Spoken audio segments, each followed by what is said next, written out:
মানিকচকের নাজিরপুরে বাংলার বাড়ির তালিকায় বিজেপি উপপ্রধানের স্বামীর নাম পেয়েছেন প্রথম কিস্তির টাকাও।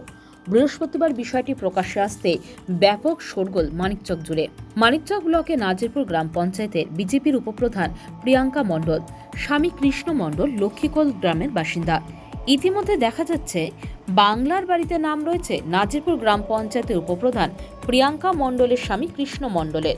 এমনকি তার ব্যাংকের অ্যাকাউন্টে ঢুকেছে প্রথম কিস্তির 60,000 টাকা। পেয়েছেন শংসাপত্র। লক্ষ্মীকোল গ্রামে তিনি 2 তলা বাড়িতে বসবাস করেন। তারপরও কিভাবে তার নাম তালিকায় এলো তা নিয়ে শুরু হয়েছে বিতর্ক। অন্যদিকে বিষয়টি নিয়ে ইতিমধ্যে তদন্ত শুরু করেছে মানিকচক ব্লক প্রশাসন। এদিন কৃষ্ণ মণ্ডলের বাড়ি পরিদর্শনে যান ব্লক প্রশাসনের 2 আধিকারিক। কথা বলেন কৃষ্ণ মণ্ডলের সাথে। বাংলার বাড়ির টাকায় তৈরি ঘরের কাজ পরিদর্শন করেন। সব শেষে কৃষ্ণ মণ্ডলকে সশরীরে মানিকচক ব্লকে উপস্থিত হতে বলা হয়। মালদা জেলা বাম নেতা দেবজ্যোতি সিনহা বলেন, উপপ্রধানের 2 তলা বাড়ি থাকা সত্ত্বেও বাংলার বাড়ির টাকা পেয়েছেন। এই দুর্নীতিতে বিজেপি ও তৃণমূলের সদস্যরাই যুক্ত। কর্পোরেটদের কোটি কোটি ছাড় দিতে মোদি আর দিদি এক। তিলোত্তমার ঘটনায় মোদি মমতা বিচার দিল না, ন্যায় বিচার পেল না এক।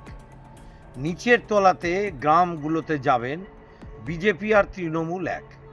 এখন তো আর একটা সিমের ফোন পাওয়া যায় না, এখন 2টো সিমের ফোন পাওয়া যায়। একটা বিজেপির সিম আর একটা তৃণমূলের সিম। যে দেখবেন দিনের বেলা তৃণমূল করছে, সে রাতের বেলা বিজেপি করছে। আবাস যোজনাতেও নাজিরপুর গ্রাম পঞ্চায়েতে আমরা একই হালত দেখছি যে তৃণমূলের নেতাদের আত্মীয় পরিজন নিজেদের নাম অন্তর্ভুক্ত আছে। ঠিক একইভাবে বিজেপির পরিচালিত গ্রাম পঞ্চায়েত, তার উপপ্রধান কৃষ্ণ মণ্ডল, তার 2 তলা বাড়ি, তারও নাম আছে। আমি শুনলাম যে উপপ্রধান যে তার নাকি প্রথম কিস্তির টাকাও পেয়ে গেছে।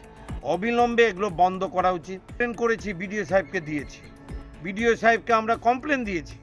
আর আমাদের কাছে হাজার হাজার ফর্ম জমা পড়েছে যাদের ছাদবিহীন পাকা ঘর নাই, কাঁচা বাড়িতে থাকছে। যদিও অবৈধভাবে বাড়ি পাওয়ার অভিযোগ সম্পূর্ণ ভিত্তিহীন বলে দাবি করেছেন নাজিরপুর পঞ্চায়েতের উপপ্রধানের স্বামী কৃষ্ণ মণ্ডল। কি নাম আপনার? কৃষ্ণ মণ্ডল। আপনার কি বাংলার আবাস যোজনায় নাম আছে? হ্যাঁ আছে। টাকা পেয়েছেন? হ্যাঁ পেয়েছি। এখন পর্যন্ত 60,000 টাকা ঢুকেছে। আমি বাড়ি পেয়েছি কি, ওটা যে বাড়িটা আছে আমার, সেই বাড়িটা আমার না, ওটা মায়ের বাড়ি আমার। ঠিক আছে, মা থেকে আমি ভিন্ন আছি। আমি একসাথে থাকে না? না, একসাথে থাকি না। তো আমি ওই জন্য আমি বাড়িটা যে টাকাটা পেয়েছি আমি বাড়ি করেছি এটা। আমি পিছনে আমার যে জায়গাটা আছে, মানে ওটা তো মায়ের নামে জায়গাটা, এই জায়গাটাই আমার আছে, যে জায়গায় আমি আছি। হ্যাঁ কথা সত্যি। তো ও প্রধান তো হলো প্রিয়াঙ্কা মণ্ডল, ওটা আমি স্বামী। বাড়িটা তো আমার নামে আছে। একসাথে নাই না। এবার যে ফটোটা করে নিয়ে গেছে, ওই বাড়িটা তো মায়ের বাড়ি।